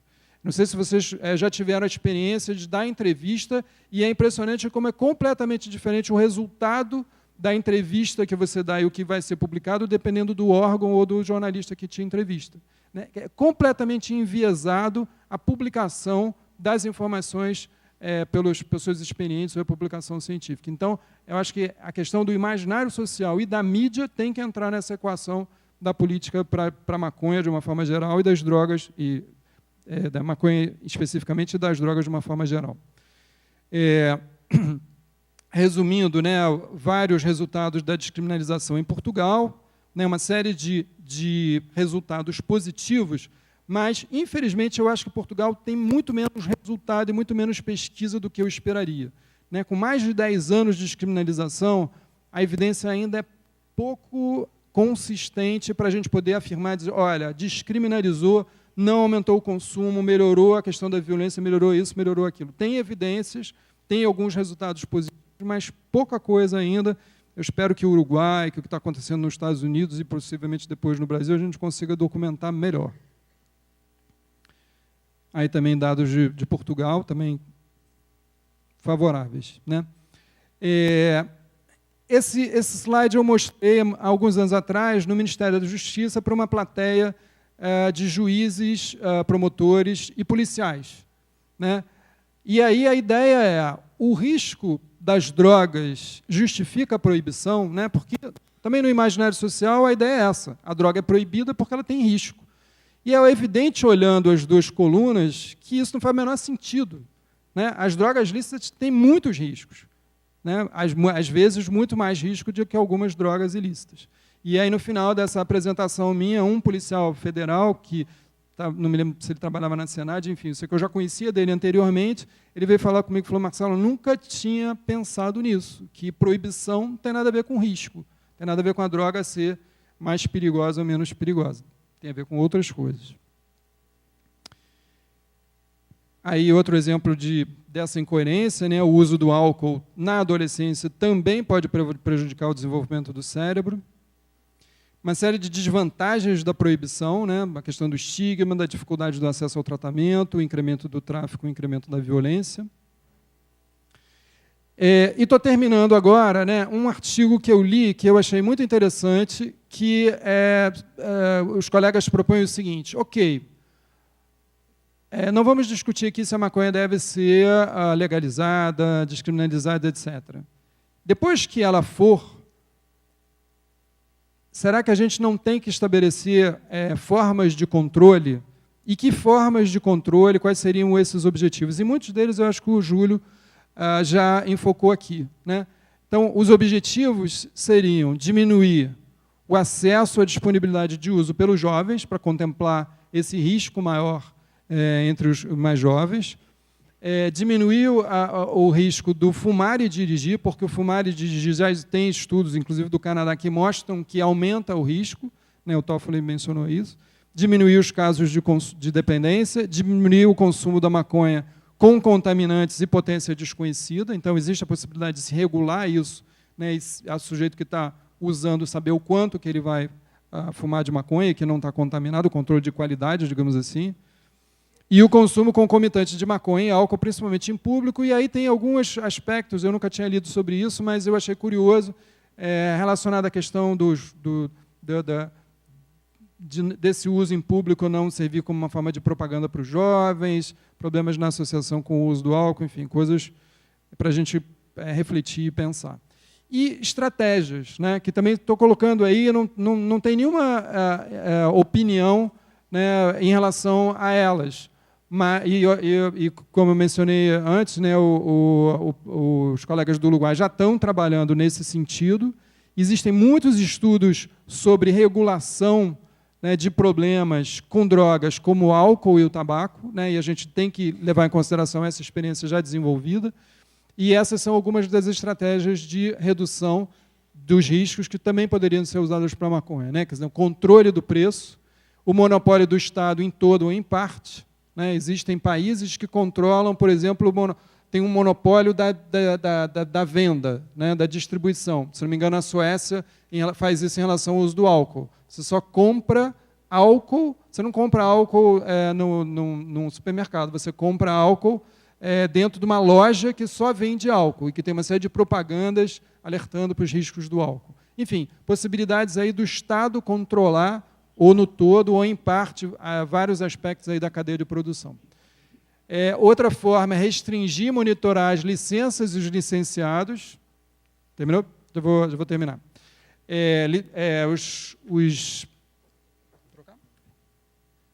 Por exemplo, a licença das pessoas que vendem, né? Já se sabe que a quantidade de bares está relacionado ao aumento do consumo do álcool e situações de violência relacionadas ao uso do álcool. Então, a mesma coisa se pode pensar em relação à maconha, né? Restringir e monitorar as licenças e os licenciados para a venda da maconha, limitar os tipos de produto e as medidas para impedir o uso em público, fumar e dirigir. E aí a relação dessas várias medidas com os objetivos propostos. Só para terminar, muitos anos atrás, uma vez conversando com uma colega, a gente estava falando de por que nesse campo das discussões sobre drogas as coisas são tão polarizadas e muitas vezes as pessoas que defendem uma determinada posição falam coisas que são opostas e muitas vezes são coisas que são inverdades. E essa colega me falou assim, é que nem aquela história de você desentortar a vara. Eu falei, como é que é isso, desentortar a vara? Você tem uma vara curva, você vai fazer uma força no sentido contrário para desentortar ela. Quer dizer, então a ideia é a gente vai contrapor uma mentira com outra mentira? Não é dessa forma. A minha proposta é contrapor, né, uma visão alarmista com a visão do que a gente sabe do conhecimento, né, como a Camila falou das evidências. Em geral, muitas vezes as pessoas, depois dessa frase, eu acho que o exemplo da Camila foi uma exceção, né, de que ela falou essa necessidade de embasar a política nas evidências e depois fez uma fala baseada nas evidências, mas eu canso de ver pessoas que falam disso e, em seguida, fazem uma fala panfletária. Então, a minha sugestão é a gente fazer, como está sendo feito nesse debate aqui, né, essa argumentação através do que efetivamente a gente sabe da prática, dos estudos e tudo mais, e eu resumiria a minha fala nisso. Maconha tem risco? Tem. Vamos admitir isso. E vamos tentar diminuir esses riscos. Mas certamente a proibição não é a melhor forma de lidar com esses riscos. Obrigado.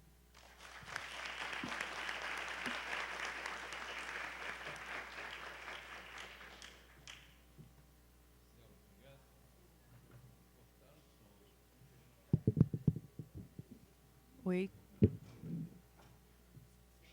Cortaram mesmo, rapaz. Voltou. Voltou? Aqui.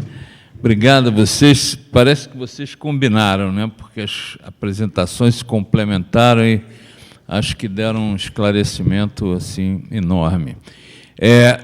Em função da hora, nós vamos abrir uma bateria de perguntas, pedindo a concordância dos nossos expositores para que anotem as perguntas e façam uma única resposta, porque a gente não vai ter tempo de fazer várias idas e vindas.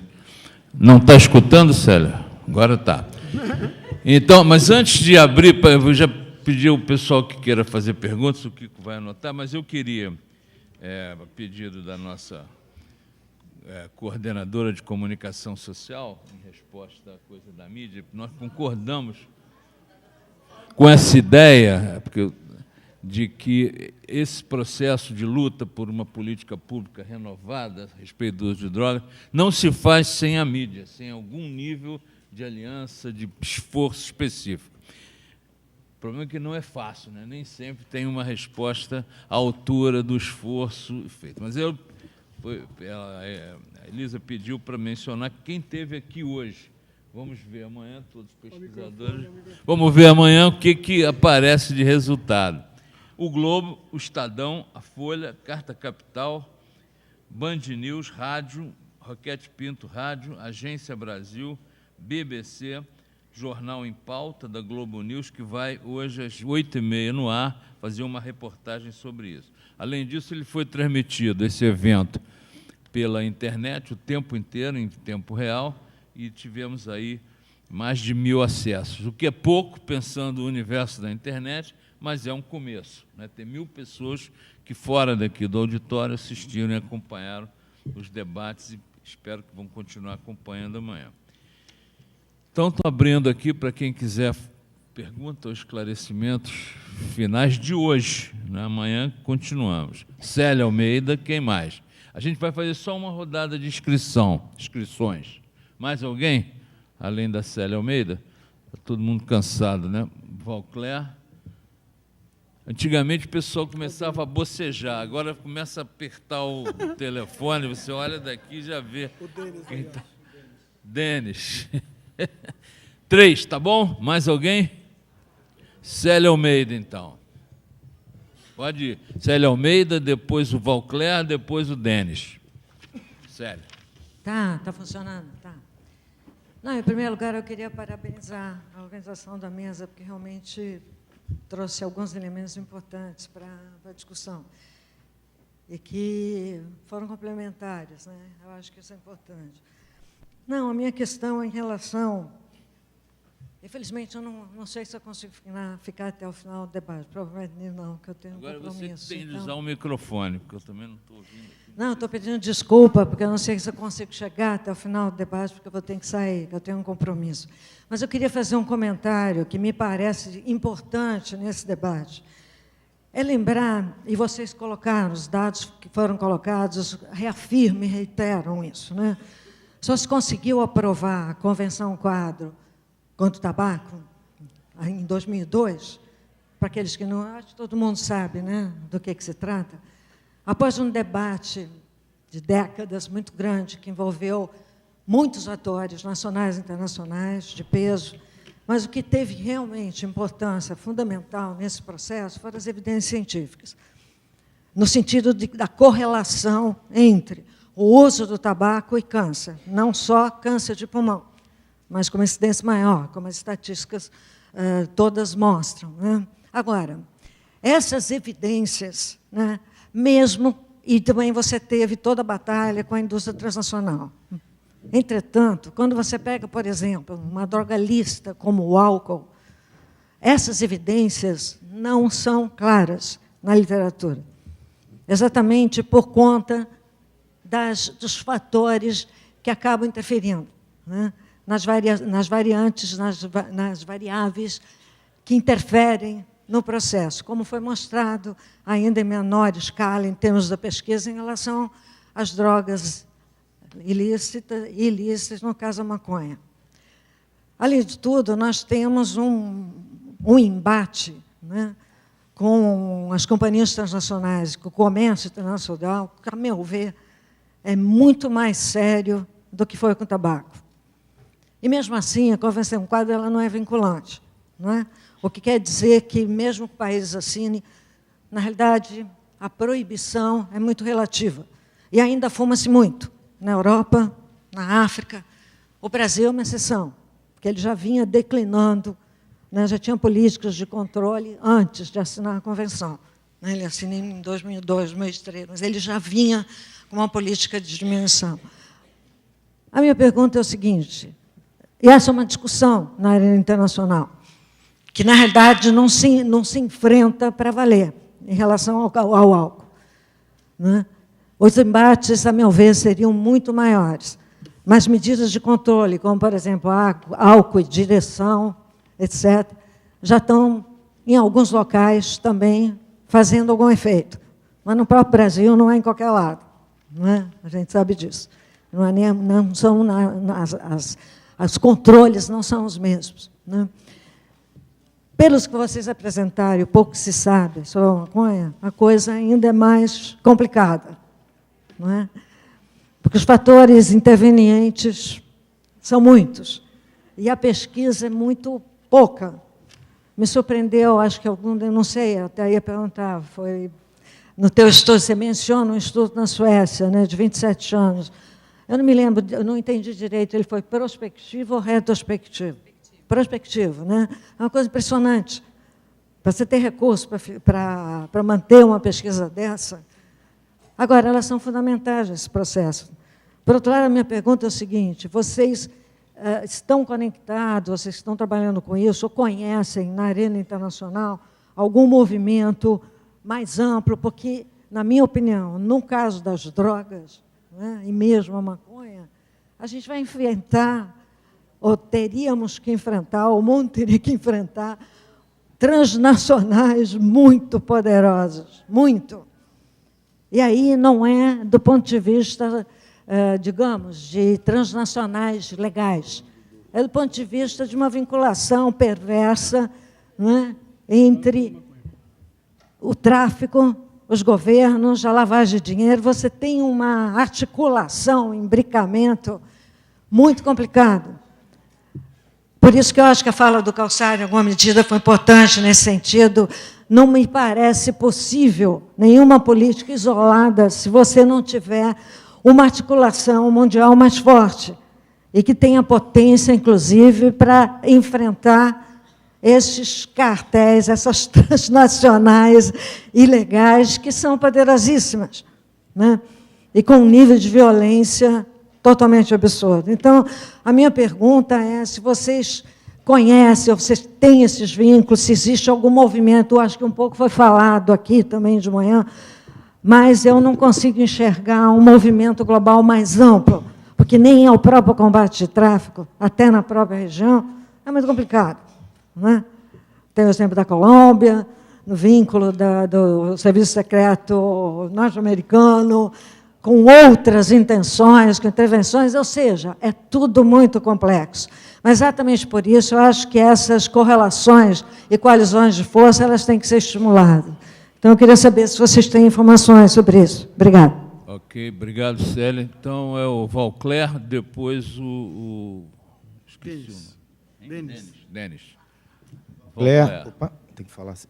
Valcler, vice-presidente de Ambiente, Atenção e Promoção da Saúde da Fiocruz. Eu quero só aproveitar, acho que essa mesa aqui a gente tem uma abordagem importante do ponto de vista da pesquisa, né? Fundamentalmente nós falamos disso. Aí eu queria extrapolar um pouco, quer dizer, nós estamos falando desde da parte da manhã e vamos ficar os outros dias, acho que tem provocações que vão permanecer no debate, e eu queria aproveitar a presença de vocês aqui e extrapolar um pouquinho, porque acho que nós estamos falando desde de manhã, quando o Kawsar falou sobre a questão da necessidade de articularmos essa política, uma política específica, um conjunto de políticas públicas, né?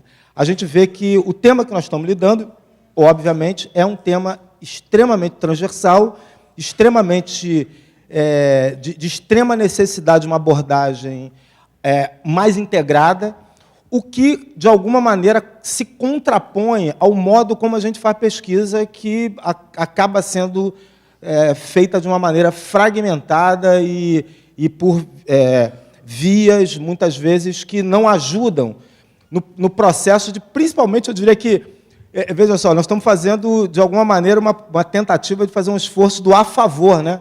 Nós estamos querendo ser a favor. Quer dizer, tem o contra a descriminalização, mas eu diria que tem muito a favor. E é difícil fazer isso, né?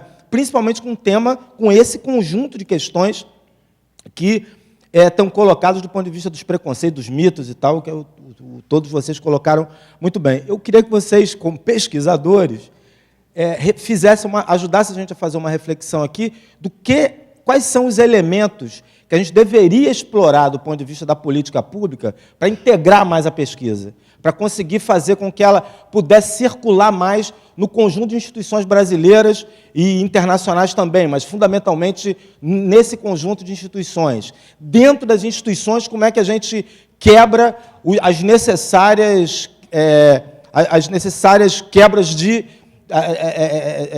os necessários enfrentamentos das fragmentações dos departamentos. Aí eu queria aproveitar vocês aqui para pedir essa reflexão no sentido de um tema que eu acho que merece profundamente uma outra abordagem que não essa fragmentada que a gente tem.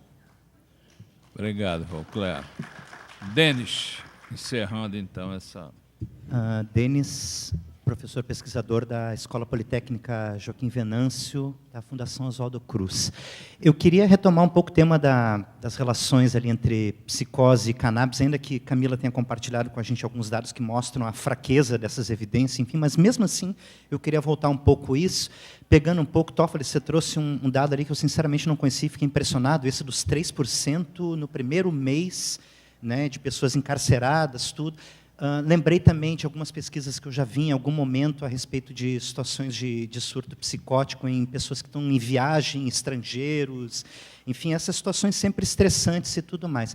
E queria compartilhar com a mesma uma questão que, em outros momentos, até em rodas de conversa em bar, eu já compartilhei isso com o Toffoli, mas queria compartilhar aqui de público, nesse ambiente, e ouvir um pouco vocês falarem dessa questão.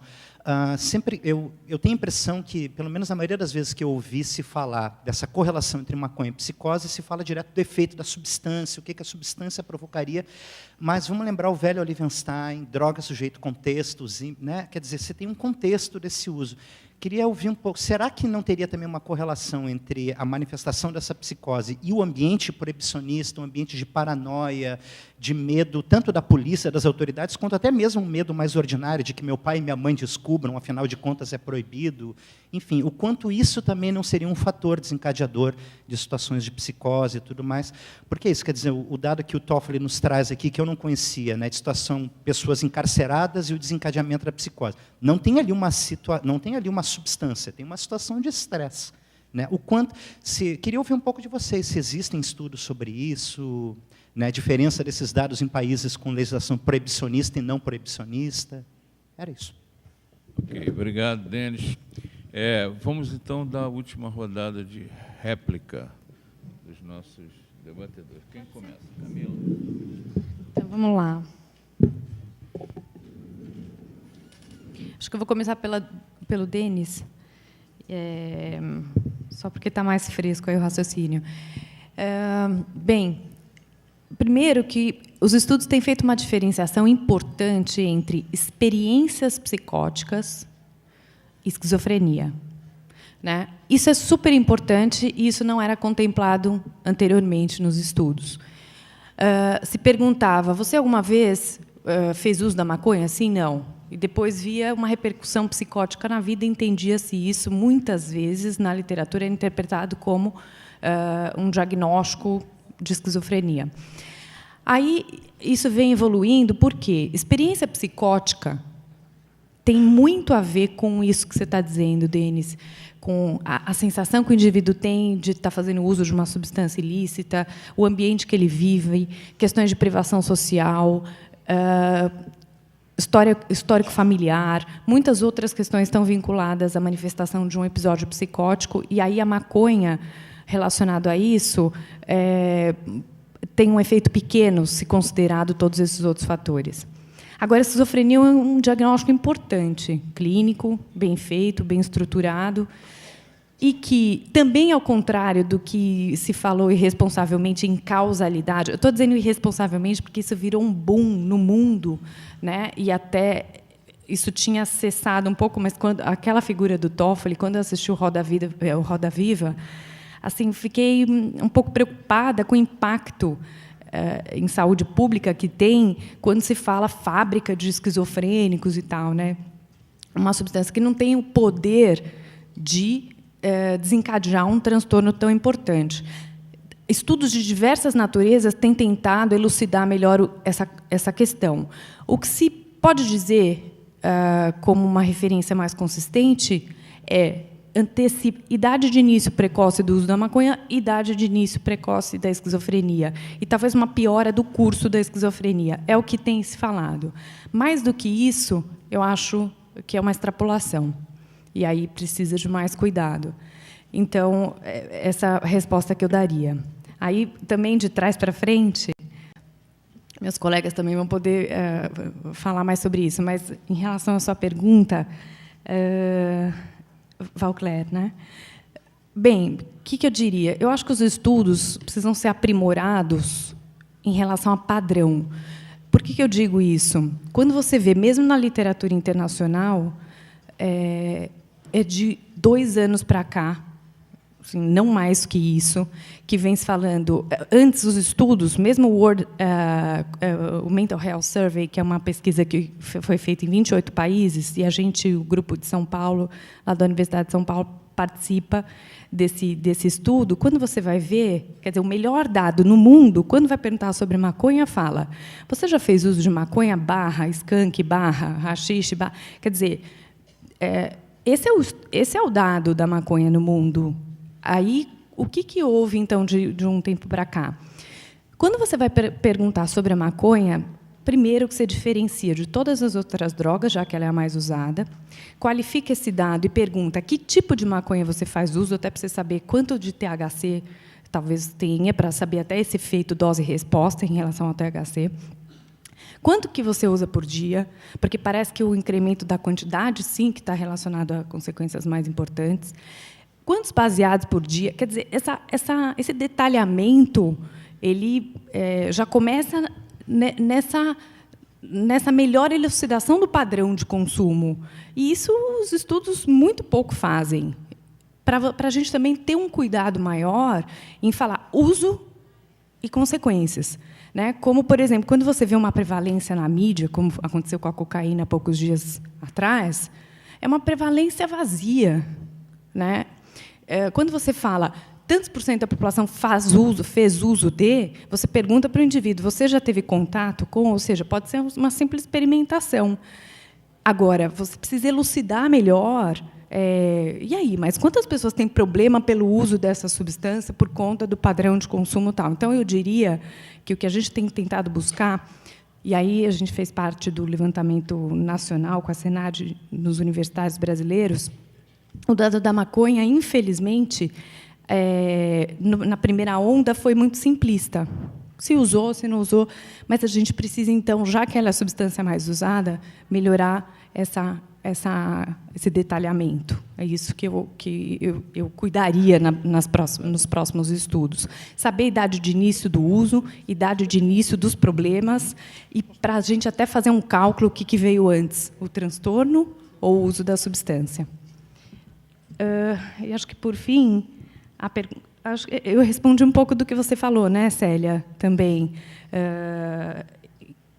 Acho que talvez eu tenha me esquecido um pouco. Bom, levar em consideração outros aspectos dos riscos de se colocar a maconha como algo também, como um fenômeno simplista, tal.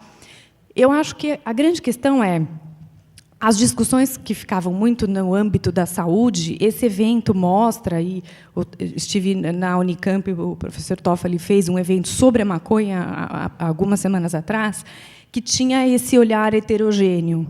Então, quando a gente olha sob a lupa da justiça, a pessoa chega e fala: olha, legaliza. Assim, fica um pouco, começa a não fazer sentido, assim, pelo cenário da justiça. Em termos da saúde, é difícil comparar drogas, porque elas são absolutamente diferentes em termos das suas ações no cérebro, e o álcool tem um jeito, um padrão de consumo, o efeito do álcool no organismo é multifatorial e é bastante complexo, assim como a maconha. Mas, para começar, são substâncias de naturezas distintas que a gente precisa levar em consideração, então, as várias ciências que estão envolvidas nessa questão, colocarmos juntos e avançarmos essa discussão ao longo dos anos. Eu acho que a proposta ela tem que ser levar em consideração quem está sob risco, proteger esses indivíduos, informando a população de que é isso, riscos existem? Existem. Então, por que você torna uma droga? Por que o álcool é legal? Né? É legal para quem? Quem pode consumir essa substância? Né? Inclusive, a questão do beber moderado, que muitos cardiologistas começaram por conta da curva em J, que falava: bom, o abstêmio tem menos problema que o usuário moderado em termos cardiovasculares. e passaram a prescrever o álcool, sem levar em consideração que muitas pessoas eram predispostos a ser dependentes, porque tinham na família uma linhagem, e a gente sabe que a questão da hereditariedade conta em 50% da vulnerabilidade para a dependência. Então, você não pode ser tão simplista assim, né? Você tem que poder saber quem, para quê, como, e juntar esses vários saberes numa discussão responsável sobre como seria, eu digo, regulamentar, né, o uso de qualquer substância, levando tudo isso em consideração.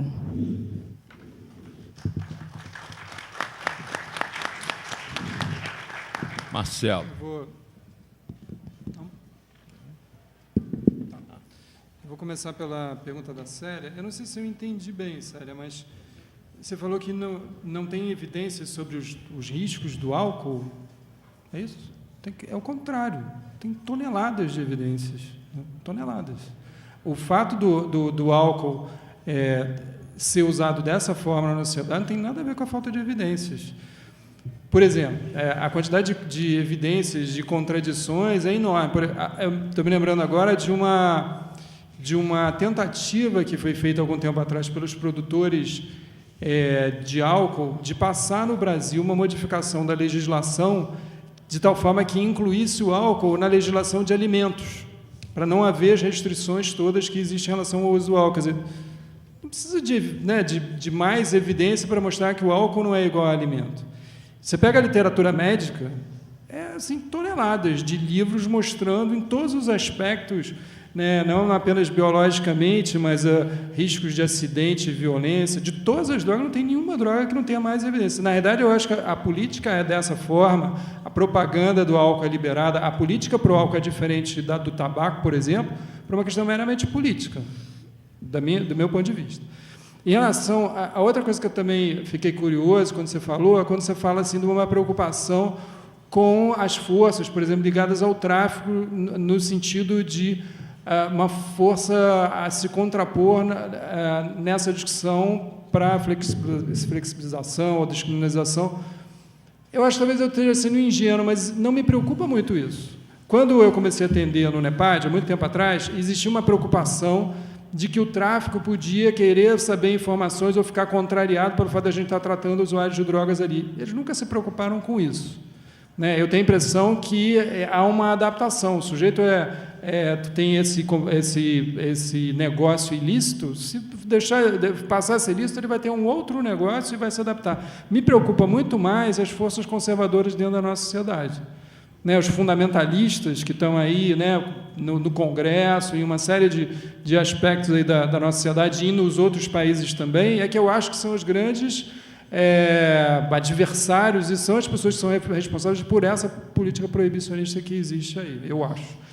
E, só para terminar, né, a Camila já respondeu em relação à questão da psicose e contexto, eu concordo totalmente, e em relação à questão do Valcler, sobre a questão da pesquisa sobre a complexidade, né, desse tema. Eu acho que esse tema é desafiador justamente por causa dessa complexidade. E existem estratégias, desde a pesquisa, de cada estudo, que você pode integrar saberes, com uma abordagem qual e quant, por exemplo, até a integração de pesquisadores, profissionais com formações diferentes, né, profissionais de campos diferentes, e até a articulação entre as instituições. Né, instituições como a Fiocruz, que tem uma determinada experiência com outras instituições. Eu acho que é desafiador fazer pesquisa numa área de tal complexidade, mas eu acho que é perfeitamente possível e é muito interessante nesse sentido. Ok, obrigado, Marcelo.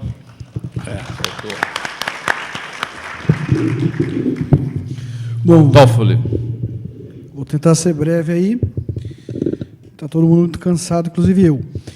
Célia, eu acho que algumas coisas já foram colocadas pela Camila, pelo Marcelo, mas eu queria lembrar uma coisa muito importante, que existe uma diferença muito grande quando a gente vai falar de duas drogas, especificamente nas forças políticas envolvidas, que é o tabaco e o álcool, que é em relação ao poder do lobby da indústria que produz álcool, né, que é infinitamente maior no momento do que o poder do lobby da indústria tabageira, né?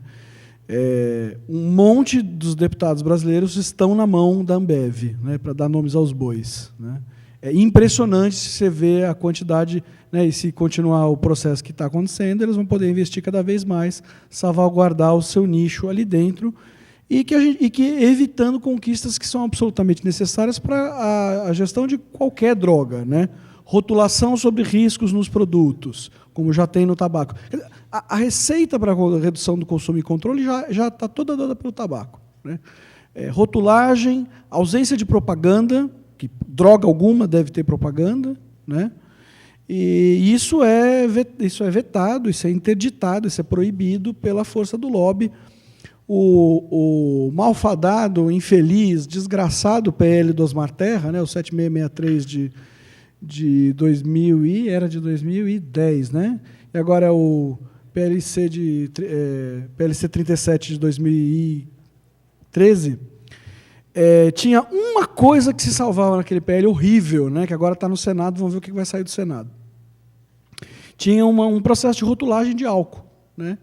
E na sensacional sessão que se viu, na qual o deputado Osmar Terra levantou um saco de giz e disse aqui tem a quantia de crack para 10 dias de uma pessoa. Aí eu achei que ele estava com crack no Congresso. Quase que eu telefonei para a polícia para prender ele.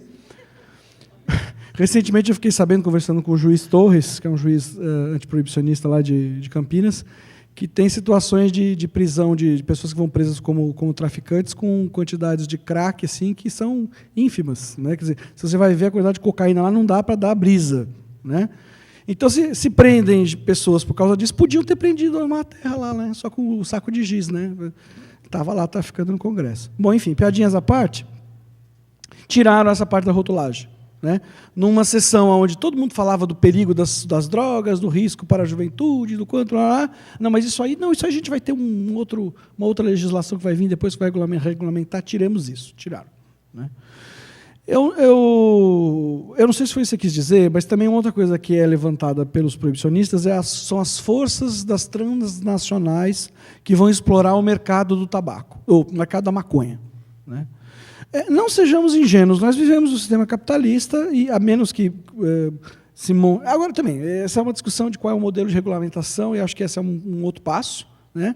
Talvez um passo que a gente já deva fazer agora, para não ser pego de surpresa, qual o modelo de regulamentação que queremos. Não sei se a gente vai adiantar um pouco isso no evento mais para frente, mas alguma influência de empresas teremos. Teremos que lidar, pelo menos, com essas influências. Como é que nós vamos fazer, né? Nesse sentido, a maconha, e aí, né, eu saldo sempre os cultivadores, que têm um papel lindo nessa história, né, no meu entendimento, inclusive, no momento, fornecendo, o presidente da Anvisa já foi também de novo, né, fornecendo maconha medicinal para crianças que não conseguem a maconha importada, porque fica embaraçada lá pela Receita Federal, né, para o tratamento. Então, os cultivadores estão fazendo o que se chamaria, talvez, de tráfico compassivo, né, e fornecendo para o tratamento dessas crianças, né. Então, maconha pode ser plantada. Então, maconha tem um paradigma muito interessante para se quebrar também essa perspectiva necessária de que só corporation pode entrar nessa história. Agora, se o cara não quiser plantar, quiser comprar o seu verdinho lá, seu maço de Bob Marley, aí também temos que pensar como é que isso pode acontecer, né? Aí é outra história.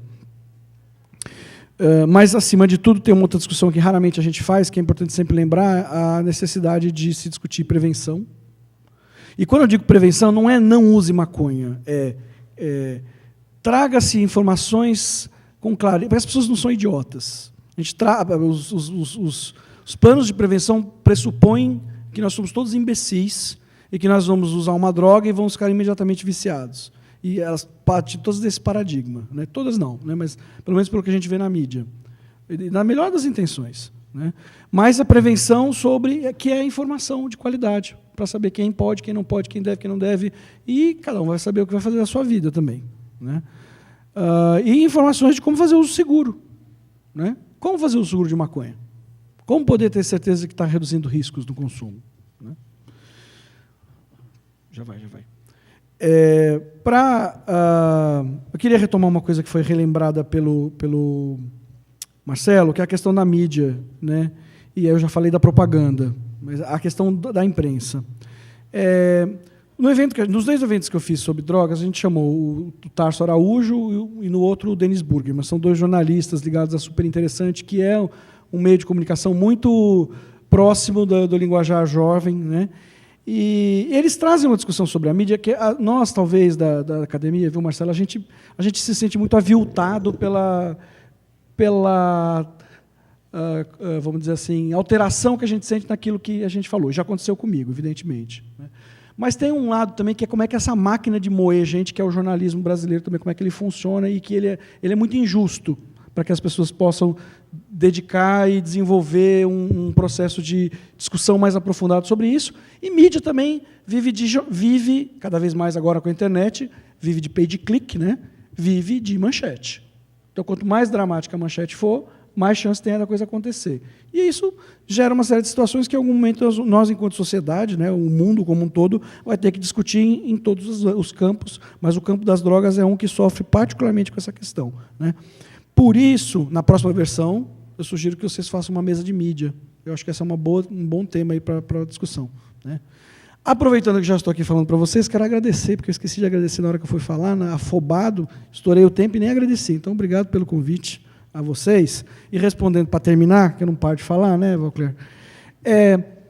Essa é uma questão fundamentalmente transversal, interdisciplinar, multidisciplinar, né? O Marcelo está aqui como vice-presidente da Abrand. A Abrand já é uma associação que é multidisciplinar, né? O modesto laboratório do qual eu faço parte é interdisciplinar, tem o núcleo de estudos interdisciplinares sobre psicoativos. Esse tema ele é fascinante porque ele permite conexões sobre praticamente, né, todas as fontes do conhecimento, né? Tem, no grupo do qual eu faço parte, tem gente da engenharia, por exemplo, trabalhando a questão de produção de insumos e parafernálias para redução de danos no consumo de maconha, né? Então, eu acho que não tem muita surpresa em relação a isso. Eu acho que é nos unirmos e aí pressionarmos os órgãos de fomento, e aí uma coisa mais pragmática, pedindo vias de financiamento específicos para a discussão interdisciplinar desse tema. A Senad, por exemplo, já respondeu muito positivamente a provocações que foram feitas nesse sentido, na minha opinião, né? Mas não tem só a Senad para isso. Então, eu acho que é uma questão da gente se unir e se organizar. A Plataforma Brasileira de Política de Drogas, está aí o coordenador científico sentado do seu lado, eu acho que tem todo o interesse também de fomentar esse tipo de situação e discussão. Tá bom? Obrigado, gente, pela paciência. E o Denis, não tem pesquisa sobre isso. Você já percebeu que meus colegas não responderam. Essa ideia aí da proibição gerar psicose, né? A primeira vez que eu vi foi o Joãozinho Menezes, cadê? Foi embora? Eu vou ficar na casa dele, cadê ele? Foi ele que me falou, e acho que é uma questão que precisa ser estudada. Quando eu trouxe essa pergunta para o Robin Murray, quando eu fui fazer uma entrevista sobre maconha para ele, que é um estudioso do tema, ele ficou assim meio perplexo, né? Ninguém pensa nisso. Valeu, pessoal. Ok, pessoal. Obrigado a todos. Então, amanhã nós continuamos, às 9h. É outro endereço, quer dizer, nesse mesmo prédio, mas... Então, fala. Não. Já começou. Gente, amanhã é na rua Dom Manuel, número... Eu não vi o João Menezes ir embora. 25. Rua Dom Manuel, 25, é a menos de 100 metros daqui, mas não é aqui, tá? Então, é lá.